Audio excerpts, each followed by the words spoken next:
आषाढ़ का महीना था। तेजाजी गहरी नींद में सो रहे थे। तभी उनकी माँ आती हैं और कहती हैं, तेजाजी तुम सो रहे हो और तुम्हारी उम्र के लोग खेतों में काम कर रहे हैं। माँ की बात सुनकर तेजाजी तुरंत बैल और हल लेकर खेत की ओर रवाना हो जाते हैं। कड़ी धूप में तेजाजी मेहनत से हल चला रहे होते हैं। तभी उन्हें जोर की भूख लगती है। थककर वे एक पेड़ के नीचे बैठ जाते हैं और भाभी का इंतजार करने लगते हैं। काफी देर इंतजार करने के बाद भाभी आती हैं। तेजाजी उनसे कहते हैं, इतनी देर क्यों लगा दी आने में? भूख से मेरी सांसें निकल रही हैं। इस पर भाभी कहती हैं, घर के बहुत काम होते हैं, मुझे देर हो गई। लो ये खट्टी खिचड़ी लाई हूँ, खा लो। भाभी की यह बात तेजाजी को अच्छी नहीं लगी। तभी भाभी गुस्से में कहती हैं, मुझ पर हुक्म मत चलाओ। तुम्हारी पत्नी तो पीहर में बैठी है, उन्हें ले आओ और उनसे गर्म गर्म रोटियां बनवा कर खाओ। इतना सुनते ही तेजाजी की आंखें लाल हो जाती हैं। वे तुरंत उठते हैं और सीधे अपनी माँ के पास पहुँचते हैं। तेजाजी अपनी माँ से पूछते हैं, कह दो माता, किसने करवाया मेरा विवाह? कहाँ है मेरी पत्नी और क्या उसका नाम है? माँ बड़े स्नेह से कहती हैं, बेटा काका बाबा ने तुम्हारी सगाई की थी और मामा ने तुम्हारा विवाह करवाया था। पनेर गांव में रायमल जी हैं, उनकी पुत्री पेमल ही तुम्हारी पत्नी है। ये सुनते ही तेजाजी पनेर जाने की तैयारी करने लगते हैं। तभी उनकी भाभी आकर कहती हैं, देवर जी पत्नी को लाने से पहले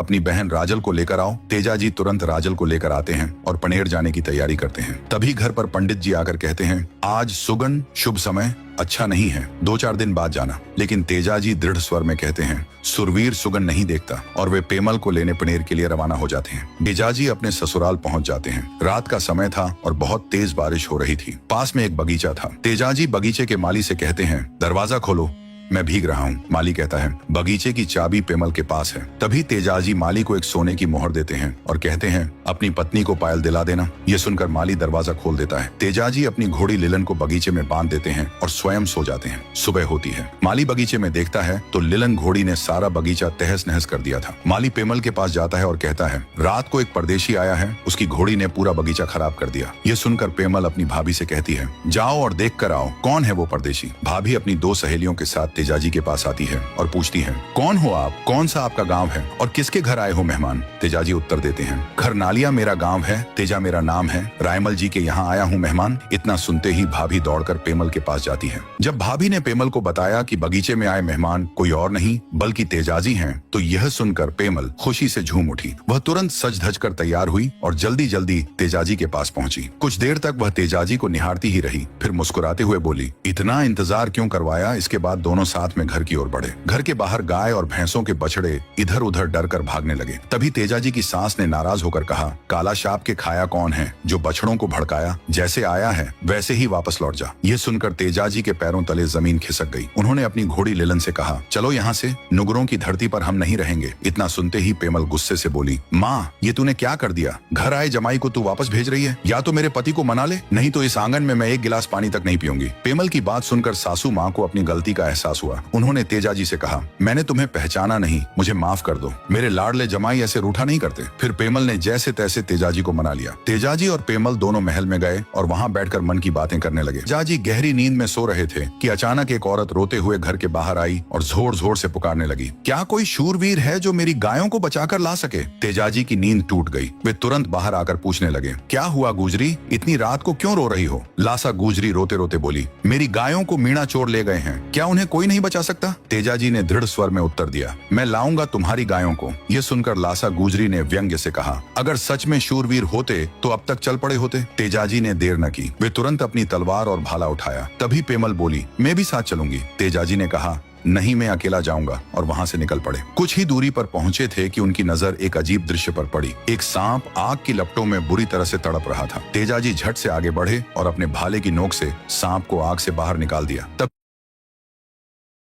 भी अचानक चारों ओर गूंजती हुई आवाज आई, ये क्या किया तुमने तेजाजी? ये तो बड़ा घोर अनर्थ हो गया। वह आवाज स्वयं नाग देवता की थी। बने रहिए अगले भाग में। देवता बोले, क्यों मुझे बचाया? मैं तो स्वर्ग जा रहा था, अब मैं तुम्हें डसकर तुम्हारे प्राण हर लूंगा। तेजाजी ने उत्तर दिया, मैंने तुम्हारी जान बचाई, वह गुण तो तुमने माना नहीं, और रही बात प्राणों की तो मुझे कायर मत समझना। अभी तो मैं गुजरी की गायों को लेने जा रहा हूँ। नाग देवता बोले, नहीं, अब तुम कहीं भी नहीं जा सकते। तेजाजी ने कहा, मैं तुम्हें वचन देता हूँ कि गुजरी की गायों को वापस लाकर अपना वचन निभाने के लिए बम्बी पर आऊंगा। नाग देवता ने कहा, ठीक है। इसके बाद तेजाजी वहां से निकलते हैं और सीधे मीणा चोरों के पास पहुंचते हैं। वहां घमासान युद्ध होता है। तेजाजी ने एक एक मीणा को धूल चटा दी और सभी गायों को छुड़ाकर गुजरी के पास ले आए। तेजाजी बोले, ये लो तुम्हारी गाय। गुजरी ने पूछा, अब कहाँ जा रहे हो? तेजाजी ने कहा, मैं अपना वचन निभाने जा रहा हूँ। तेजाजी अपना वचन निभाने बम्बी पर आ गए। जब नाग देवता ने तेजाजी की हालत देखी तो वे सोच में पड़ गए और बोले, कौन हो तुम? किस देश से आए हो? तेजाजी ने सारी बात बताई। नाग देवता भावुक हो गए और बोले, तुम कोई साधारण मानव नहीं हो, तुम्हें मैंने व्यर्थ ही परीक्षा में डाला, जाओ मैंने तुम्हें क्षमा किया। तेजाजी ने कहा, मुझे कायर मत समझो, मैंने अपना वचन पूरा किया, अब तुम भी अपना कोल पूरा करो। नाग देवता ने कहा, लेकिन तुम्हारा पूरा शरीर तो खून से लथपथ है, मैं तुम्हें कैसे डसूं? तेजाजी ने उत्तर दिया, मैं अपनी जीभ दूंगा डसने के लिए, आप मेरे भाले पर चढ़कर मेरी जीभ पर डस लेना। नाग देवता भावुक होकर बोले, धन्य है तुम्हारी माता जिसने तुम जैसे शूरवीर को जन्म दिया, तुम्हारा नाम इस दुनिया में अमर होगा, लोग जगह जगह तुम्हारी पूजा करेंगे और कोई भी सांप बिच्छू का जहर तुम्हारा नाम लेने से उतर जाएगा। फिर नाग देवता भाले पर चढ़े और तेजाजी की जीभ पर डस लिया।